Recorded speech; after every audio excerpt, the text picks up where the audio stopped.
തിരുവചന സന്ദേശങ്ങൾ ശ്രവിക്കുന്നതിനായി ഭാഗ്യവചനധാര ഇന്ന് തന്നെ സബ്സ്ക്രൈബ് ചെയ്യുക.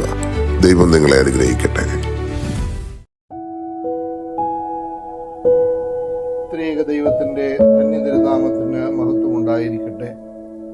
ഭാഗ്യവചനധാരയിലേക്ക് ഏവർക്കും സ്വാഗതം. ഒരിക്കൽ കൂടി ദുഃഖവെള്ളിയാഴ്ചയുടെ അനുഭവത്തിലേക്ക് നാം കടന്നു വന്നിരിക്കുകയാണ്.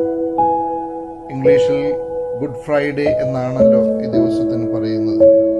മനുഷ്യവർഗത്തിന്റെ പാപത്തിന് രക്ഷയുണ്ടായി എന്നതിനാൽ ഇതിനെ നല്ല വെള്ളിയാഴ്ച എന്ന് നാം വിളിക്കുന്നുണ്ട്. ഇന്ന് നമ്മുടെ ചിന്തയ്ക്കായി വിഷയീഭവിപ്പിക്കുന്ന വേദവാക്യം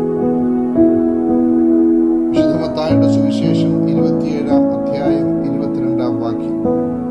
അവിടെ ന്യായാധിപനായ പീലാത്തോസ് ജനസമൂഹത്തോടായി ചോദിക്കുന്ന ഒരു ചോദ്യമുണ്ട്: ക്രിസ്തു എന്ന യേശുവിനെ എന്തു ചെയ്യേണ്ടു എന്ന്. ഇന്ന് സമൂഹത്തോടും സഭയോടും ജനങ്ങളോടും വ്യക്തികളോടും കുടുംബങ്ങളോടും ഒക്കെ നിലനിൽക്കുന്ന ഒരു ചോദ്യമാണ് ഇത്. ക്രിസ്തു എന്ന യേശുവിനെ എന്തു ചെയ്യേണ്ടു എന്ന്.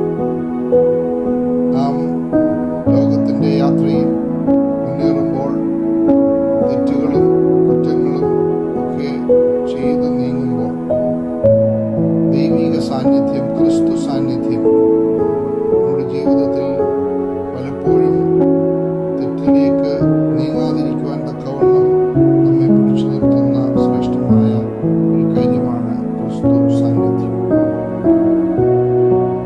യേശുവിന് 6 വിസ്താര രംഗങ്ങൾ പെട്ടെന്ന് ഒരുക്കപ്പെടുകയാണ്.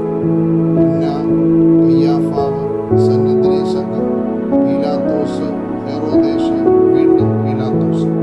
ഇങ്ങനെ 6 വിസ്താര രംഗങ്ങൾ ഏതാണ്ട് 10 മണിക്കൂർ കാലയളവിനുള്ളിൽ 6 വിസ്താര രംഗങ്ങളിൽ കൂടി പോകുന്നതായ ക്രിസ്തുവിനെയാണ് കാണുന്നത്.